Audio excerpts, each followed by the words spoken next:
Mais je ne peux même pas dire que je suis désolée, que ce qui m'est arrivé me soit arrivé, parce que d'une certaine façon, dans le mystère de Dieu, il a tout arrangé pour le bien, et ça a fait de moi qui je suis aujourd'hui. Ce soir, la parole que je veux vous amener est intitulée « Nous pouvons le faire ». Disons cela haut et fort, nous pouvons le faire. Très bien, Matthieu 11, verset 12. Merci, Père, pour la parole. Je prie que tu sois avec ma bouche et avec leurs oreilles, au nom de Jésus. Amen. Mais depuis les jours de Jean-Baptiste jusqu'à maintenant, le royaume des cieux est pris par violence, et les violents le ravissent par la force comme un prix précieux. Une part du royaume des cieux est cherchée avec un zèle ardent et de l'effort intense. Un zèle ardent et de l'effort intense. Il n'y a rien de passif dans cette déclaration.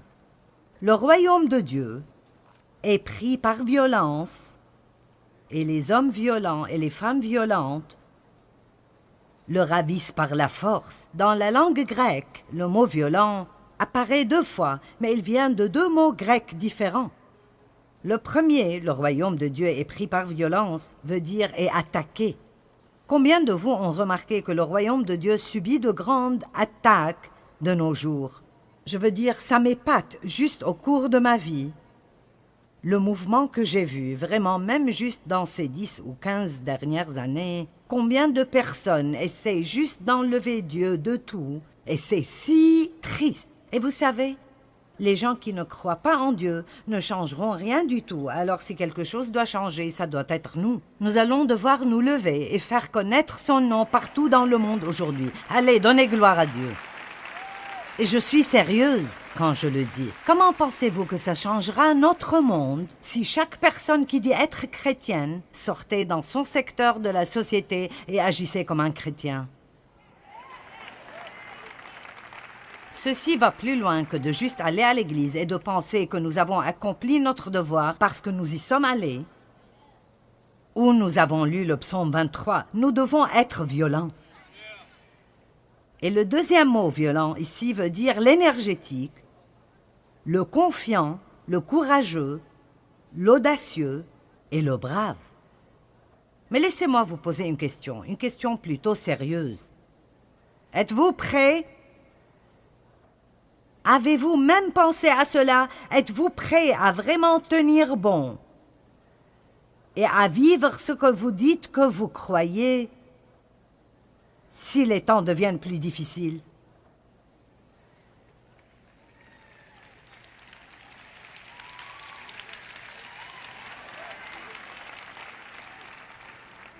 Et je sens que Dieu est en train de chuchoter dans mon cœur. Tu dois commencer à préparer les gens. Ce ne sont pas de mauvaises nouvelles et des nouvelles menaçantes. Ce n'est pas « Oh, nous devons tous errer et avoir peur ». Nous n'avons pas besoin d'avoir peur de quoi que ce soit. Parce que la pire chose qui pourrait arriver, ce qui n'est vraiment pas si mal que ça, est que vous mourrez. Et si je lis ma Bible correctement, vivre c'est Christ et mourir un gain. Alors, nous n'avons pas besoin d'avoir peur de mourir. La peur de la mort paralyse les gens, mais la vérité est que la mort n'est pas une mauvaise chose. Ce qui est mauvais est si vous ne mourrez pas en Christ. Mais si vous mourrez en Christ et vous vous accrochez, confiant en lui, jusqu'à ce que vous expiriez, vous êtes dans la victoire où il n'y a plus de peine et plus de tristesse et plus de larmes et plus de pleurs. Nous nous accrochons trop aux choses de cette terre et nous ne pensons pas assez à l'éternité. J'ai eu cette sensation en moi pendant peut-être 6 semaines et je continue de la voir partout où je vais. C'est que les croyants des premiers temps, la chose qui leur a donné tant de courage était qu'ils avaient cette espérance de l'éternité et cette espérance de vivre à jamais. Combien dure l'éternité? Elle est longue et je veux m'assurer que je suis au bon endroit. Amen. C'est bon d'être béni avec des choses, mais nous ne devons pas trop nous attacher à nos choses. Vous savez, le ciel est décrit comme un endroit absolument merveilleux. Des portes faites de perles et toutes sortes de pierres magnifiques, où que vous regardiez, et des rues faites d'or pur et miroitant, et c'est simplement merveilleux. Un homme est mort et il était un homme assez riche. Et il voulait prendre certaines choses au ciel. Et il lui a été dit qu'il ne pouvait pas faire cela. Alors il a dit « Oh, c'est important pour moi. Pourrais-tu voir si tu peux m'obtenir une permission spéciale ?» Alors, quelqu'un est allé parler aux autorités et a dit « Cet homme veut amener certaines choses avec lui. Pourrait-il obtenir une permission spéciale pour amener quelques trucs avec lui ?» Alors il a obtenu la permission d'amener une seule valise. Et alors, quand il est arrivé là-bas, Saint-Pierre l'a rencontré et a dit « Tu ne peux rien amener ici. » Il a dit « J'ai une permission spéciale. » Il a dit « Laisse-moi m'assurer. » Alors Saint-Pierre est parti une minute, puis est revenu et a dit « Tu as raison, tu peux amener une valise, mais je dois voir ce qui est dedans avant que tu n'entres. » Alors il l'a ouverte et elle était pleine de lingots d'or. Et Saint-Pierre l'a regardée et a dit « Pourquoi voudrais-tu amener de quoi paver ?»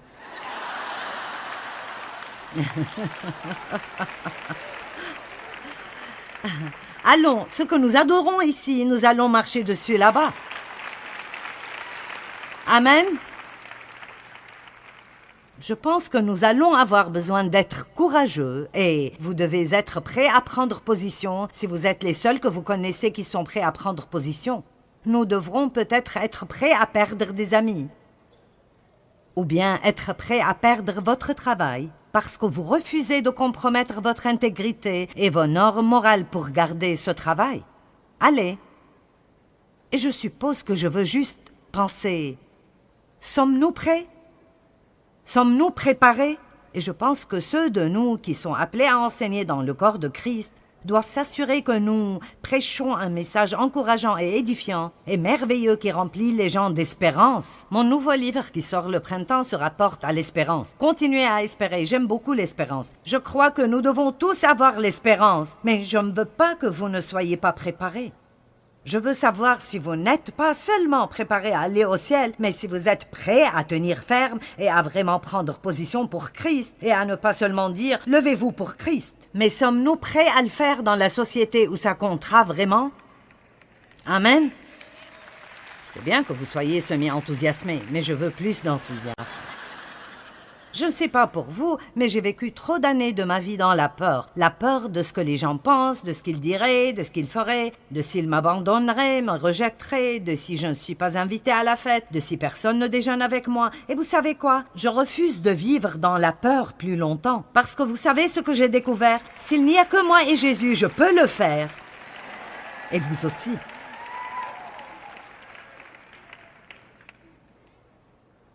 Romains 5, 17 dit que nous allons régner comme rois dans la vie à travers Jésus. Est-ce que vous régnez sur vos circonstances ou est-ce qu'elles règnent sur vous? Et régner sur elles ne veut pas dire que vous avez ce super pouvoir de faire pfft et tous vos problèmes disparaissent. Régner dans la vie à travers Christ veut dire que quoi qu'il arrive, vous savez toujours qui vous êtes en Christ. Vous croyez toujours qu'il vous aime, vous avez toujours la paix et vous portez toujours du bon fruit et vous aidez d'autres personnes. Amen. Luc 10, 19 est un de mes versets préférés. Regardons-le. Voici, je vous donne l'autorité et le pouvoir de marcher sur les serpents et sur les scorpions. Et je vous ai donné la puissance physique et mentale et le pouvoir sur toute la puissance de l'ennemi, et rien ne vous nuira d'aucune façon. Maintenant, écoutez. Le diable a de la puissance, mais nous avons de la puissance et de l'autorité. Allez, il y a de la puissance, mais nous avons quelque chose qu'il n'a pas. Nous avons l'autorité au nom de Jésus. Et la seule autorité qu'il a dans nos vies est ce que nous lui donnons à travers le manque de foi. Tant que nous croyons la parole de Dieu, quoi que nous voyions, quoi que nous pensions, quoi que nous ressentions, Dieu travaille dans nos vies et nous avons déjà gagné la bataille. Maintenant, c'est très important pour moi que quand vous partez d'ici, j'ai un but. Je veux que vous sortiez de ces portes en croyant que vous soyez vraiment confiant à l'intérieur, que quoi que vous ayez besoin de faire dans votre vie, quelles que soient les tempêtes inattendues qui viennent, quelles que soient les surprises que vous n'attendez pas, même si vous n'obtenez pas tout ce que vous voulez, vous vivrez avec une attitude toute nouvelle et c'est que je peux faire tout ce que j'ai besoin de faire à travers Christ qui est ma force. Je peux faire tout ce que j'ai besoin de faire à travers Christ qui est ma force. Je peux être un parent célibataire et élever mes enfants et en fin de compte, ils seront de bons enfants. Je peux avoir un nouveau commencement.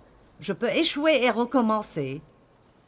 Je peux faire des choses difficiles, je peux perdre du poids, je peux récupérer ma santé, je peux me remettre en forme, je peux faire le ménage chez moi, je peux sortir des dettes, je peux faire tout ce que Dieu veut que je fasse à travers Christ qui est ma force. Combien d'entre vous pensent que parfois nous sommes juste vaincus beaucoup trop facilement? Vous savez, nous nous plaignons si, je ne sais pas, notre appartement n'est pas une maison et si notre voiture n'est pas nouvelle, et si nous n'avons pas de nouveaux costumes pour la fête, et nous lisons la Bible, et nous voyons les chrétiens en ce temps, ils étaient jetés au lion et ils étaient plus heureux que la plupart d'entre nous. Amen. Et vous savez, d'un côté c'est drôle, mais en même temps c'est triste.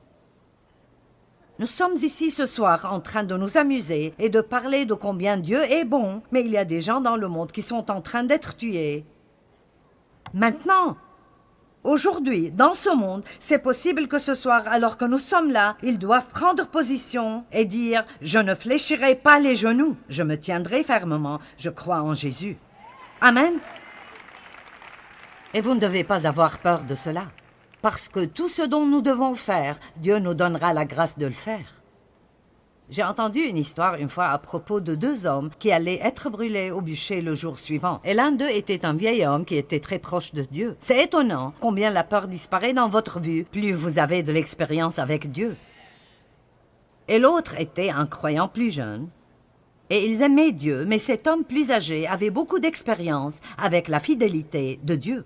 Quand vous êtes plus jeune, souvent dans la foi, vous voulez tout ressentir pour le croire.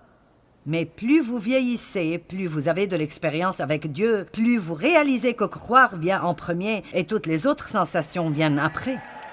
Amen. Peut-être que je ferais mieux de le redire. Quand nous sommes plus jeunes en le Seigneur, nous dépendons plus des sensations. Mais le moment vient dans notre marche avec Dieu où il ne nous laissera plus avoir cette relation basée sur les sensations. Et parfois, vous vous demandez « Pourquoi est-ce que je ne ressens plus Dieu? Où est Dieu? Qu'est-ce que c'est que ça ?» Eh bien, c'est le moment de grandir et de croire ce que la parole dit, que nous le ressentions ou pas. Et alors, plus vous grandissez en Dieu, plus vous réalisez que croire vient toujours en premier, et puis tout le reste vient après cela. Qu'il te soit donné d'après la mesure de ta foi, dit la parole de Dieu. Et alors, c'est très important pour nous de comprendre que Dieu est fidèle.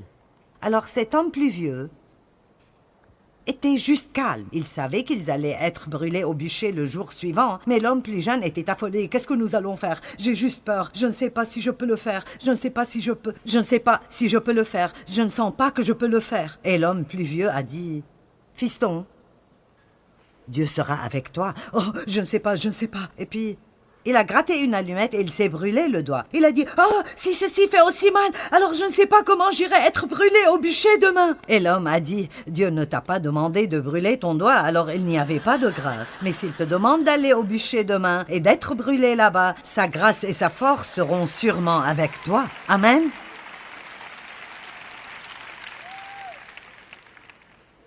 Ne vivons pas dans la peur. La Bible dit que dans les derniers jours, les cœurs des hommes succomberont à la peur. Mais prenons une décision. Je ne laisserai pas la peur être le facteur qui règne dans ma vie.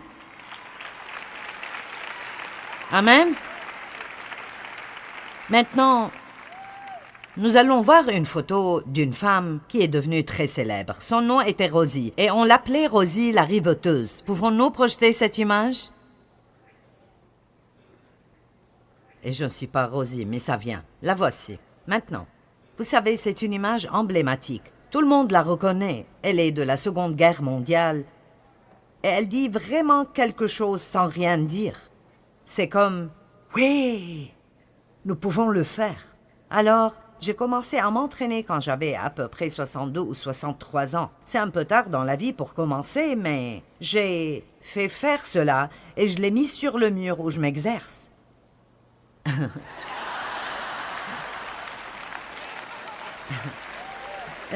Et nous avons ces petites choses partout ce week-end parce que je veux que vous croyiez tous que vous pouvez le faire. Donc voici certaines des images que nous avons prises ce week-end de certains d'entre vous. Vous chercherez pour voir si vous vous trouverez là-dedans. Rosie la riveteuse était l'image emblématique qui a été utilisée pour recruter des femmes dans l'industrie des munitions pendant la Seconde Guerre mondiale. Et j'ai fait assez de recherches sur cela parce que c'était vraiment un temps magnifique. Il y a eu d'autres images comme celle-là, mais celle-ci est devenue la plus célèbre. Un riveteur était une personne qui opérait la machine à riveter, et c'était un travail qui serait absolument sans précédent pour une femme à cette époque. Au moment où la Deuxième Guerre mondiale est terminée, et je vous donnerai juste des chiffres ronds ici, nous avons produit près de 300 000 avions, 103 000 chars d'assaut et canons automoteurs, 372 000 pièces d'artillerie, 47 millions de tonnes de munitions pour l'artillerie, 87 000 bateaux de guerre, 44 millions de balles pour armes de petit calibre, des munitions. Time Magazine a appelé la production un miracle et elle ne serait pas arrivée sans les femmes. La plupart des hommes étaient au front et les femmes n'avaient pas d'autre choix que de se lever et de faire quelque chose qu'elles n'avaient jamais fait auparavant, quelque chose qu'elles ne savaient pas faire, quelque chose que personne ne pouvait croire qu'elles pouvaient le faire, mais ensemble, elles l'ont fait et c'est comme ça que cette affiche est apparue. Nous pouvons le faire. Amen. Mon message pour vous ce soir est que nous pouvons le faire. Mais c'est un peu différent que vous le pensez, oui. Si nous nous unissons, nous pouvons faire des choses extraordinaires. Mais je veux vous donner un nouveau nous. Votre nous et mon nous et le Père, le Fils, le Saint-Esprit et moi. Tout le monde dit mon nous et le Père, le Fils, le Saint-Esprit et moi. Nous devons réaliser que nous avons toujours une équipe avec nous, Dieu le Père, Jésus le Fils, le Saint-Esprit et tous les anges dont la Bible nous dit qu'ils sont avec nous tout le temps pour nous protéger et nous éloigner du mal. Nous faisons partie d'un grand groupe. Et donc, nous n'avons pas besoin de vivre dans la peur. Il vous confiera à ses anges pour qu'ils vous protègent et vous défendent dans toutes vos manières d'obéissance et de service. Vous savez, ma mère vivait dans la peur de mon père. Si vous avez entendu mon histoire, vous savez que j'ai été abusée sexuellement par mon père et... Je veux dire, il était très méchant et il l'a maltraitée. Il l'a frappée régulièrement. Il a pratiquement détruit la vie de mon frère. Et ma mère savait ce qu'il me faisait et elle ne faisait rien à ce propos. Et ça m'étonne toujours qu'elle ne faisait rien du tout. Ça m'étonne qu'elle ait pu ne rien faire. Mais vous savez pourquoi elle ne faisait rien? Elle avait peur de ne pas pouvoir s'occuper d'elle-même si elle ne l'avait pas. Et pour moi, c'était une des choses les plus tristes. Je ne pense pas qu'il y ait quelque chose qui m'exaspère autant que les gens qui donnent des excuses à propos de ce qu'elles ne peuvent pas faire. Et c'est en partie la raison pour laquelle je suis comme je suis et pour laquelle je m'emporte un peu tout le temps. Mais écoutez, vous pouvez faire tout ce que vous devez faire à travers Christ qui vous fortifie. Vous dites, eh bien, peut-être que ta mère n'était pas chrétienne. Ce qui est intéressant est que ma mère était une croyante, mais elle était une croyante qui ne croyait pas. Et je pense que nous avons des millions de personnes comme ça. Elles s'assoient à l'église, elles croient que Jésus est mort pour leurs péchés, Mais ils ne croient pas vraiment qu'ils sont en Christ et ils ne croient pas vraiment qu'ils sont plus que conquérants, que la puissance du Saint-Esprit est avec eux et alors ils ne font rien et ils laissent le diable et les gens leur marcher dessus quand ils devraient se lever et dire « Dieu, je veux que tu me diriges et que tu me guides et je ferai ce que tu veux que je fasse. Je me moque de combien ça coûtera. »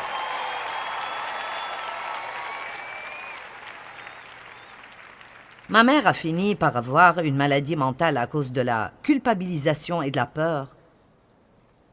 Et elle est allée au ciel avec Jésus l'année passée, mais elle a vraiment eu une vie misérable. Une vie terriblement misérable. Elle avait peur de ne pas pouvoir vivre sans cet homme qui était abusif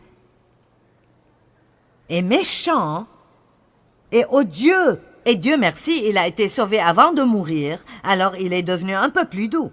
Mais ce que je veux dire est qu'elle pensait qu'elle ne pouvait pas vivre sans quelqu'un qui la rendait misérable.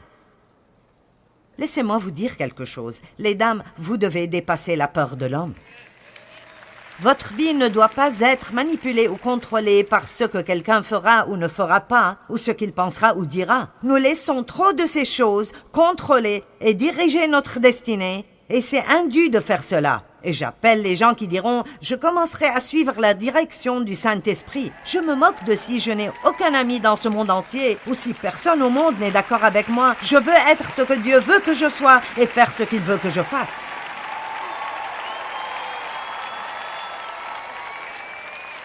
Il y a des gens qui auraient probablement aimé venir à cette conférence, mais ils ne sont pas venus à cause de ce que certains... J'essaie de trouver un mot qui ne serait pas grossier, mais je ne peux pas. Certains de leurs amis, plutôt gandés, difficiles et religieux, pourraient penser. Ils me regardaient en cachette à la télé, mais ils n'aimeraient pas être attrapés avec nous. Allez, nous ne pouvons pas nous faufiler dans la victoire. Si nous voulons vraiment avoir la victoire, alors nous devons nous lever et agir comme si nous croyons vraiment que Jésus est vivant et être déterminés d'avoir la vie qu'il veut que nous ayons. Nous pouvons le faire. Nous pouvons faire tout ce que nous avons besoin de faire. Ces femmes dans la Deuxième Guerre mondiale, c'était en temps de guerre.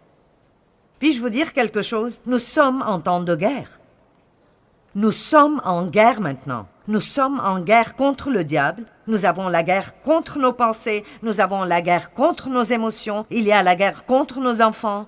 Il y a la guerre contre le concept et l'idée en entier de Dieu comme créateur. Partout où vous regardez, il y a la guerre contre tout ce qui est bon et moral et droit. Et une fois de plus, ce ne sont pas les non-croyants qui changeront la situation, ce doit être nous. La vérité est que chacun d'entre nous devrait sortir, chacun dans notre petite partie de la société, et d'être ce que nous déclarons être, et d'agir comme si nous croyons ce que nous disons que nous croyons. Je ne demande à personne d'aller faire une émeute, je vous demande juste de sortir et d'agir comme un chrétien. Nous n'avons pas à nous excuser pour le fait de croire en Dieu. Nous ne devons pas être odieux à ce propos et marcher au bureau chaque jour en priant, en marmonnant et en ayant une attitude religieuse et orgueilleuse, mais nous devons être audacieux dans notre foi. Amen. On est en guerre. Les armes de notre guerre ne sont pas charnelles, mais elles sont puissantes pour la destruction des forteresses. Nous sommes dans une guerre morale aujourd'hui. Laissez-moi vous poser une question. Où sont les Daniel, les Shadrach, les Meshach et les Abednego? Où sont les Esther et les Ruth et les gens comme ça? Où sont les Joseph qui iraient en prison plutôt que de compromettre leur moralité? Daniel qui est allé dans la fosse aux lions plutôt que de se prosterner devant un roi méchant. Shadrach, Meshach et Abednego qui sont allés dans la fournaise de feu et ils ne sentaient même pas comme de la fumée. Vous voyez, nous avons peur de passer par des choses, mais la vérité est que les choses par lesquelles nous passons nous rendent plus forts. C'est vrai, elles nous rendent plus forts. C'est pour cela que je ne peux plus dire « Oh, si seulement je n'avais pas subi l'abus de mon père ». Et ça paraît fou pour quelqu'un qui n'a peut-être pas encore eu cette expérience avec Dieu, mais quand j'ai commencé, si seulement je n'avais pas été abusée, eh bien, si j'avais juste eu de meilleurs parents, alors j'aurais pu faire quelque chose. Et j'ai finalement été fatiguée de faire cela, et j'ai regardé la parole de Dieu, et j'ai découvert que je pouvais avoir une bonne vie quand même. Mais même alors, pendant des années, c'était comme, eh bien, si seulement je n'avais pas subi d'abus. Vous savez, s'il n'y avait juste pas ce point difficile là dans ma vie, et un jour je disais à quelqu'un, si seulement je n'avais pas subi d'abus, et c'était presque comme si je ne pouvais plus le dire. Ce n'était plus juste du tout. Et j'ai arrêté et j'ai pensé, tu sais quoi? Ça paraît fou, je sais, mais je ne peux même pas dire que je suis désolée, que ce qui m'est arrivé me soit arrivé, parce que d'une certaine façon, dans le mystère de Dieu, il a tout arrangé pour le bien, et ça a fait de moi qui je suis aujourd'hui.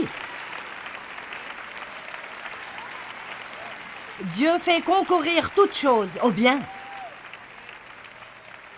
Cette chose n'était pas bonne, elle ne venait pas de Dieu, mais il l'a faite concourir avec les autres choses. Et maintenant, je dis ce que Satan a utilisé pour le mal, Dieu l'a utilisé pour le bien. Et je veux vous dire que la même chose est vraie dans vos vies. Ce que Satan vous a pris, il devra vous le rendre cette fois. La chose qu'il vous a faite, vous allez vous retourner et faire du bien à cause d'elle. Amen. Nous pouvons le faire.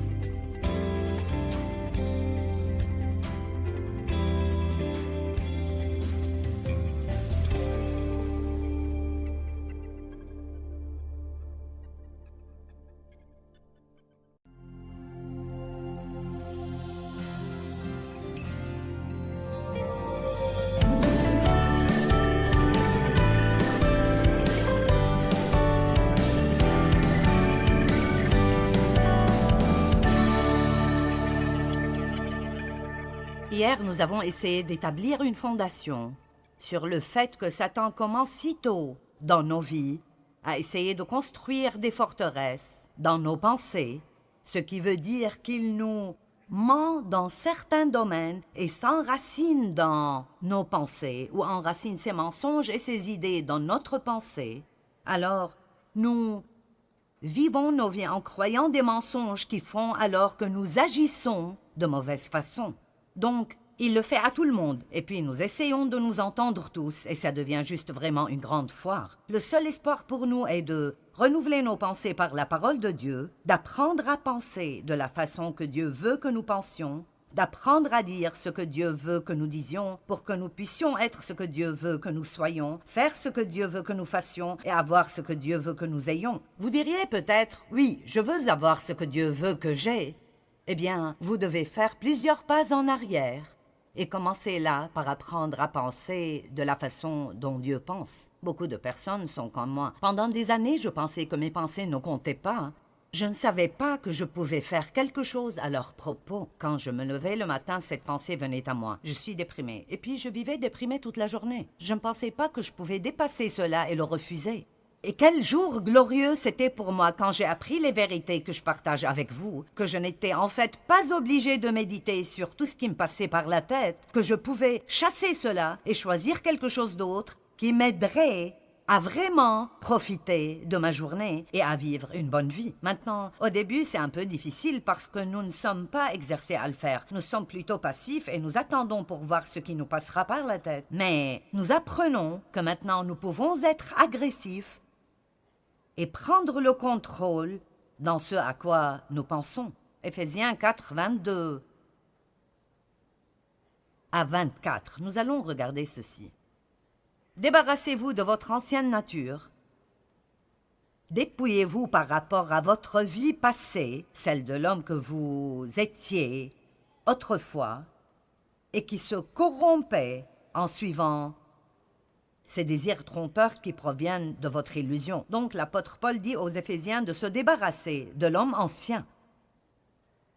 Nous savons que la Bible dit que si un homme est en Christ, il est une nouvelle création. Les choses anciennes disparaissent et toutes choses deviennent nouvelles. mais il y a une coopération que nous devons avoir pour travailler avec le Saint-Esprit, parce que bien que je sois une nouvelle création, je dois me débarrasser de cette ancienne nature. Le verset suivant dit « Et continuez », dites tous « continuez », et continuez à être renouvelés quant à votre esprit et votre intelligence. Ayez une attitude mentale et spirituelle nouvelle. Et le verset suivant « Et à vous revêtir de l'homme nouveau, la nature régénérée, créée conformément à la pensée de Dieu, pour être juste et saint conformément à la vérité. » Donc nous voyons que nous devons nous débarrasser de l'homme ancien et de nous revêtir de l'homme nouveau. Arrêter de vivre comme nous vivions avant et commencer à vivre comme Dieu veut qu'on vive. Et le lien pour arriver de l'un à l'autre est d'être constamment renouvelé dans notre esprit et notre intelligence. Là où les pensées vont, l'homme suit. C'est impossible d'avoir une vie positive et en même temps d'avoir des pensées négatives. Pouvez-vous dire « Amen » ? Ça ne marchera simplement pas, n'est-ce pas? Eh bien, aujourd'hui, ce que je veux vous enseigner est « Quand est-ce que vos pensées sont normales ?» Qu'est-ce qui est vraiment normal pour un croyant? Vous voyez, ce qui est normal pour le monde est presque toujours anormal pour nous quand nous le voyons à travers l'économie de Dieu. Vous savez, il y a une économie du monde, mais il y a l'économie de Dieu. Le monde vit d'une certaine façon, mais nous sommes supposés vivre d'une autre façon. Vous savez, le monde s'inquiète, mais nous pouvons prier. Alors, nous ne voulons pas prier et nous inquiéter parce que nous serons en train de vivre dans ces deux mondes.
Alors, nous devons apprendre quand est-ce normal. Ce n'est pas normal de s'inquiéter en tant que chrétien, mais vous direz plutôt, si c'est normal de s'inquiéter, eh bien ça ne devrait pas l'être pour vous. Pour vous, ça devrait plutôt être, eh bien ça ne paraît pas être bon.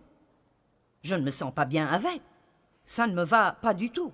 Est-ce que certains d'entre vous ont essayé de se vêtir de quelque chose et ont trouvé que vous avez quelques kilos de plus aujourd'hui que la dernière fois que vous l'avez essayé? Et c'était vraiment étroit. Et vous avez essayé de les mettre de toute façon. Et ça vous a rendu misérable toute la journée. Est-ce que vous avez déjà eu cette expérience? D'accord. Eh bien, c'est ce à quoi ça ressemble quand nous essayons de porter quelque chose et nous laissons nos pensées être dans des conditions qui ne nous vont plus en tant que chrétiens. Il y a des choses qui, quand vous devenez chrétien, ne vous vont simplement plus du tout. Elles ne vous vont plus Du tout. Peut-être qu'un non-croyant pourrait avoir cette attitude et se vêtir de cette attitude, mais ce n'est plus du tout pour vous. Ça ne vous va pas. Eh bien, c'est plutôt intéressant parce que quand vous grandissez spirituellement, vous commencez à savoir cela et vous vous débarrassez de ces attitudes. Et comme j'ai personnellement maturé à travers les années, une des choses que je ne ferai plus est de me vêtir de quelque chose qui me gêne. Je ne peux pas le supporter, ni physiquement, ni spirituellement. Alors, quand est-ce que votre pensée est normale? Comment devez-vous penser en tant que chrétien? Eh bien, tout d'abord, je pense que les chrétiens sont supposés avoir un esprit décidé. Nous devons savoir comment savoir ce que nous voulons faire, prendre une décision de le faire et ne pas la changer chaque quelques secondes. Colossiens 3, 2.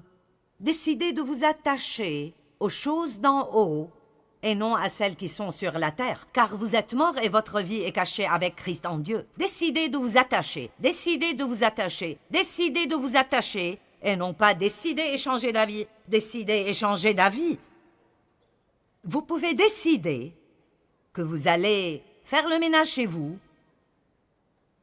et ne laissez rien changer ça. Quand quelqu'un appelle et dit « Allons faire du shopping », vous pouvez dire « Non, j'ai décidé, je vais faire le ménage chez moi ». Quelqu'un vous appelle et dit « Allez, je t'invite à déjeuner ». Non, j'ai fermement décidé et je vais faire le ménage aujourd'hui. La seule façon pour nous d'accomplir ce que nous voulons vraiment accomplir dans la vie, la seule façon d'être honnête avec notre être véritable et de suivre les désirs véritables de notre cœur est de tourner nos pensées dans la direction que nous désirons suivre. Où voulez-vous finir dans la vie? Concentrez-vous sur cela et cessez de changer d'avis à chaque fois que quelque chose arrive. C'est merveilleux la victoire que vous pouvez avoir. Si vous prenez une décision, si Dieu nous a dit de le faire, c'est qu'on peut le faire. Les gens me demandent plein de questions intéressantes, mais l'une de celles qu'on me demande est « Que penses-tu de tous les voyages que tu dois faire pour faire ce que tu fais ?» Et je dis « Je ne sais pas, je n'y pense vraiment pas. » Je ne peux pas vous dire ce que je pense de cela. Ce serait dangereux pour moi de penser à ce que je ressens.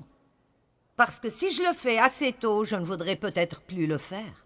Alors je n'y pense pas. Pourquoi? Parce que j'ai déjà pris la décision de faire tout ce que Dieu veut que je fasse tant que j'ai un souffle de vie.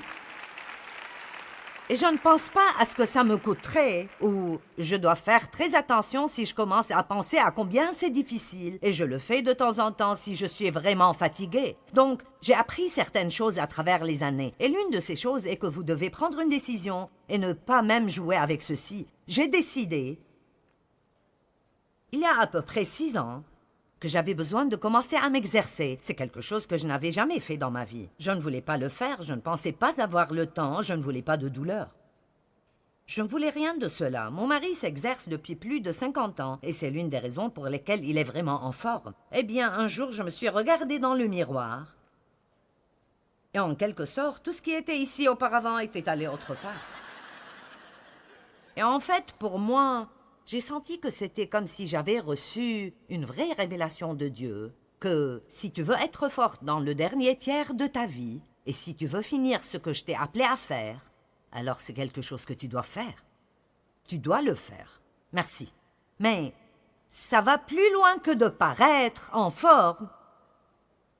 Il s'agit d'être en bonne santé. Et vous savez, nous avons toutes ces articulations parce que nous sommes supposés bouger. Nous ne sommes pas supposés vivre sur le canapé ou nous asseoir sur une chaise ou devant la télé. Nous sommes supposés bouger. Alors je vous encourage à être actif dans la louange parce que pour certains d'entre vous, c'est tout le mouvement que vous faites. C'est là que je veux en venir.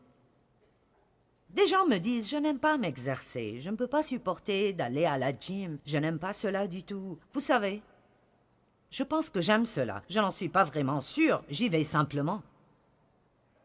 J'ai pris la décision, j'y vais. J'y vais lundi, mercredi et vendredi. Mais si j'ai une conférence, j'y vais lundi, mardi et mercredi. Au début, j'ai dit, tu ne peux pas y aller 3 jours de suite. Et puis j'ai pensé, eh bien pourquoi pas? Je fais d'autres choses 3 jours de suite. Je survivrai si je m'exerce 3 jours de suite. C'est incroyable les choses que votre pensée vous dit et qui vous arrêteront de faire les choses que Dieu veut que vous fassiez. Alors je vous le dis, décidez ce que vous voulez faire et arrêtez d'y penser jusqu'à la mort. Le premier type de pensée qui est normal d'avoir pour le croyant et une pensée décidée. Nos pensées doivent être complètement renouvelées. Maintenant, dans Philippiens chapitre 2, verset 5, c'est un passage très intéressant. Il dit que « Ayez en vous les sentiments, l'attitude et la pensée humble qui étaient en Christ Jésus. » 1 Corinthiens 2,16 dit que nous avons la pensée de Christ, que nous avons sa pensée, ses intentions et ses buts. Avoir la pensée de Christ, ça veut dire que quand vous êtes né de nouveau, vous obtenez aussi une nouvelle pensée spirituelle, mais vous gardez votre vieille pensée charnelle. Romains 8,5 dit « Car ceux qui sont selon la chair ont leur pensée aux choses de la chair, mais ceux qui sont selon l'esprit aux choses de l'esprit. » Et après, il dit la pensée de la chair est la logique et la raison sans le Saint-Esprit. Qu'est-ce que la pensée de la chair? C'est quand je commence à raisonner et à regarder les choses de la manière dont le monde les regarde, sans permettre au Saint-Esprit de donner son avis. Vous avez compris? La pensée de la chair, la logique et la raison sans le Saint-Esprit. Vous ne pouvez pas vivre en improvisant. Vous ne pouvez pas vivre juste d'après ce que vous pensez. Vous devez aller plus loin que cela et apprendre à écouter et discerner ce que Dieu dit dans des situations. Mais ce à quoi tend l'esprit, d'après Romains 8,6, conduit à la vie et la paix maintenant et toujours. Donc nous avons cette nature en nous, mais elle doit être développée. Tant que la pensée de la chair est plus forte que la pensée de l'esprit, nous ne changerons pas dans nos expériences. Ce que je veux pour les gens est que je veux qu'ils jouissent de la vie que Jésus est mort pour qu'ils l'obtiennent. Je fais enfin cela, mais j'ai perdu tellement d'années de ma vie chrétienne à ne pas jouir de mon salut ou jouir de Dieu ou jouir de moi-même ou quoi que ce soit parce que le diable me contrôlait toujours, parce que je ne savais pas que beaucoup de ce que je pensais n'était pas conforme à la parole de Dieu. Amen.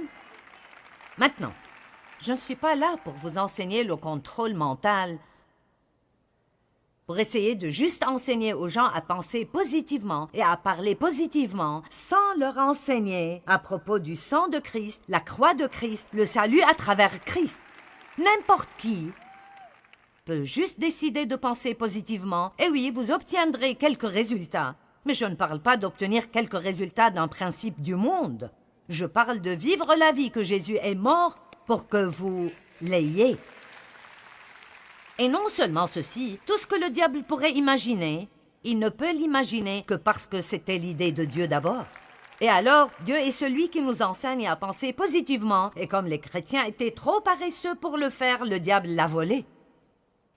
Alors maintenant, il le transforme en une chose bizarre, farfelue, occulte, nouvel âge, qui jette Dieu hors de tout. Mais nous ne laisserons pas le monde avoir ce que Dieu nous a donné en premier. Ayez en vous les sentiments qui étaient en Jésus-Christ. Qu'il soit votre exemple dans l'humilité. Pouvons-nous parler pendant peut-être 3 minutes de l'humilité? Un esprit humble.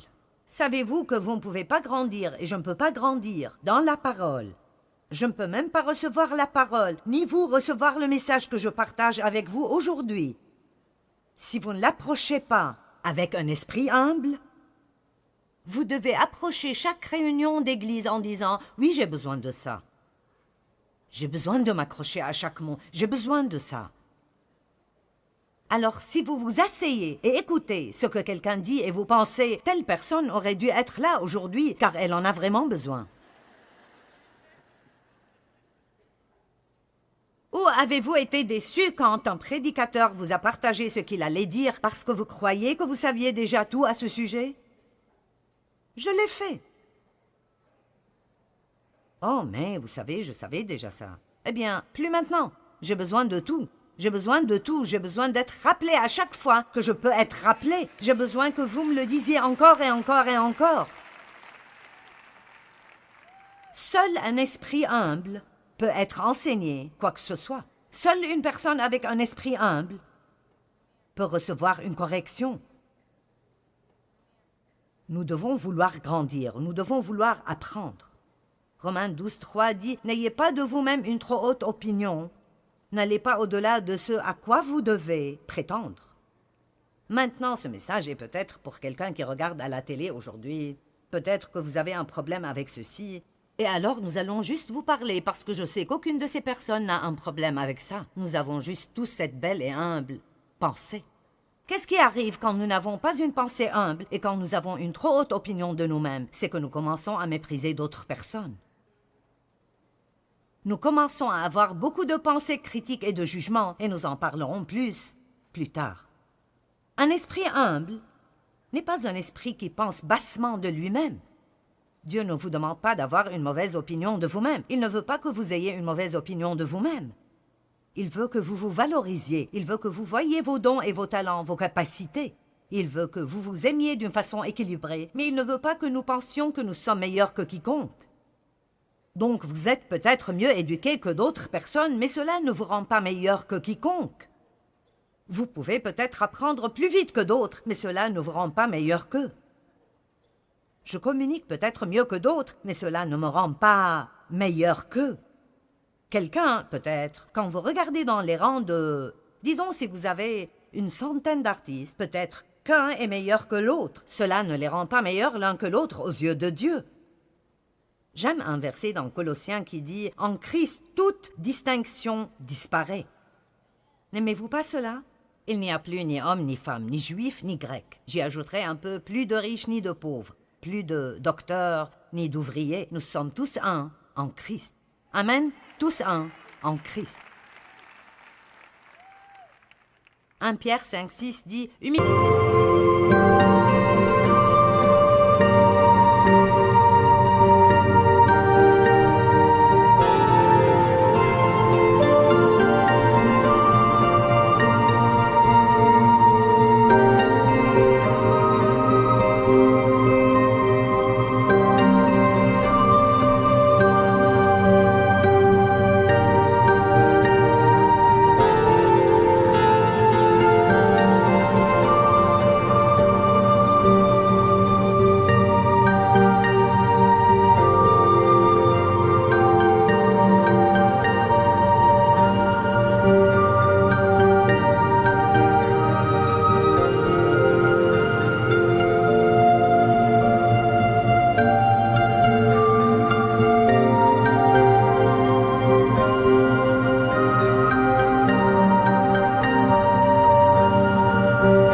donc sous la puissante main de Dieu afin qu'il vous élève au moment voulu. Une personne à l'esprit humble peut attendre Dieu. Une personne à l'esprit humble n'a pas besoin de dire « Eh bien Dieu, je ne comprends pas pourquoi tu ne fais pas ceci, je suis prêt pour ceci, je veux ceci. » Elle peut dire « Eh bien Dieu, j'ai mis ma demande devant toi et je crois que tu répondras juste au bon moment. Je fais confiance en le temps que tu choisis dans ma vie. » Alors je veux commencer par avoir une pensée humble, mais maintenant je veux que nous allions vers d'autres choses.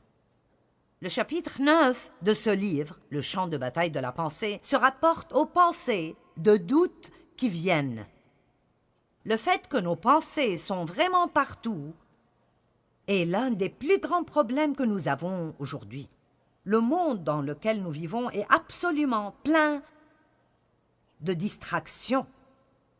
C'est étonnant comment nos pensées trouvent que c'est difficile de rester avec ce que nous faisons. Maintenant, c'est pour cela que Satan travaille si dur pour amener des distractions. Je vais faire un commentaire qui se rapporte aux réunions d'église. Les pasteurs m'aimeront après cela. C'est pour cela que nous ne devons jamais nous lever et nous déplacer dans une réunion d'église, sauf si nous avons absolument un cas d'urgence.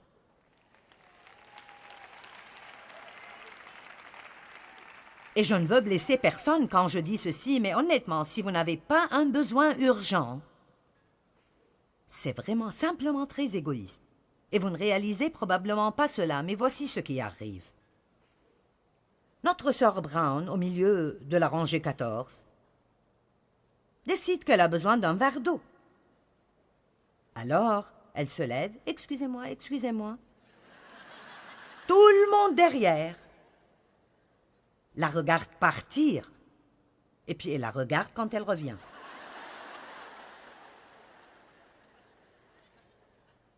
Puis il la regarde revenir dans la rangée.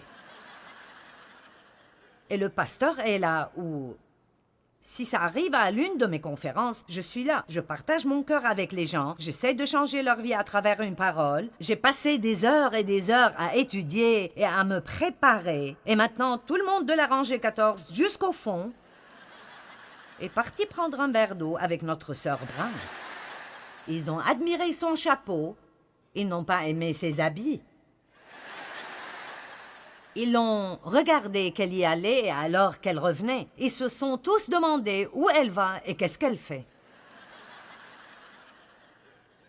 Nous vivons dans une ère de distraction. Conduire sur l'autoroute est comme conduire dans une encyclopédie. Savez-vous combien de publicités sont là, devant nous, dans un trajet de 5 minutes en voiture? Nous ne pouvons plus profiter du paysage parce que partout où nous regardons, il y a quelque chose d'autre. Quelque chose est en train d'être promu. Je me souviens de quand la télé était si simple. La première émission que j'ai visionnée était Howdy Doody. Ça vous montre que j'étais là quand les télés sont apparues. Et vous aviez peut-être une pub, je ne sais pas, une publicité de 30 secondes au milieu de l'émission, et c'était tout. Maintenant, dès que vous commencez à être intéressé,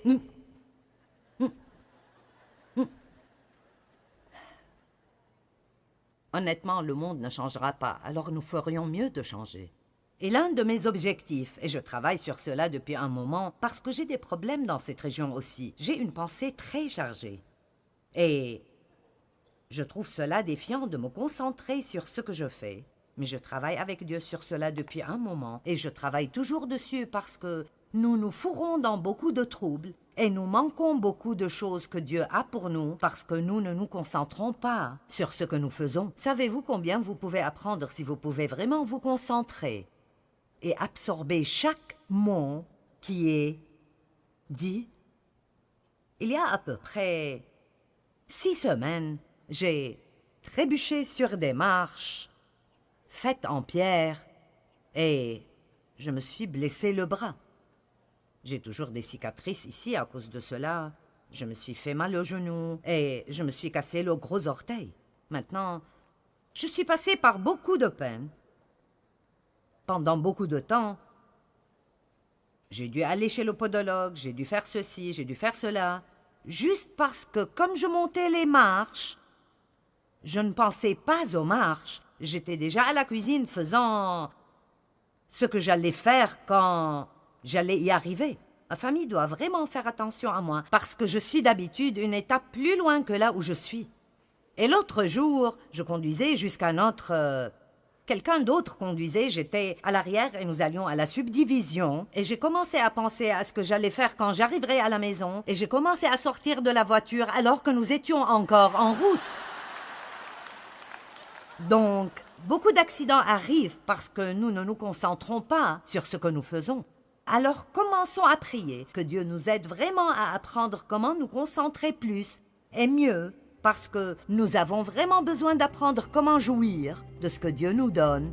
Dans la vie, nous devons être capables de nous concentrer. Nous ne comprenons pas les choses si nous ne nous concentrons pas. Vous entendez souvent que méditer sur la parole de Dieu aide beaucoup dans le renouvellement de votre pensée. Mais qu'est-ce que ça veut dire de méditer? Ça veut vraiment dire de simplement penser à quelque chose encore et encore, d'y réfléchir dans votre pensée et même de le murmurer à voix basse. En d'autres termes, pas à voix haute, juste en murmurant. Et je dis toujours en plaisantant que toutes les femmes savent murmurer. Et je peux vous dire que si nous nous inquiétons, alors nous savons comment méditer, parce que nous méditons sur nos problèmes, nous y pensons encore et encore et encore. Si nous commençons à faire cela avec la parole de Dieu, si nous méditons sur l'Écriture, nous y pensons encore et encore. C'est presque comme mieux mâcher votre nourriture, vous en prenez une meilleure nutrition. Et alors, je veux juste vraiment vous encourager à donner à la parole de Dieu la première place dans votre vie. C'est incroyable ce qui arrive quand vous commencez vraiment à mettre la parole de Dieu en premier.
khắp phương trời vẫn nhớ tới quê hương.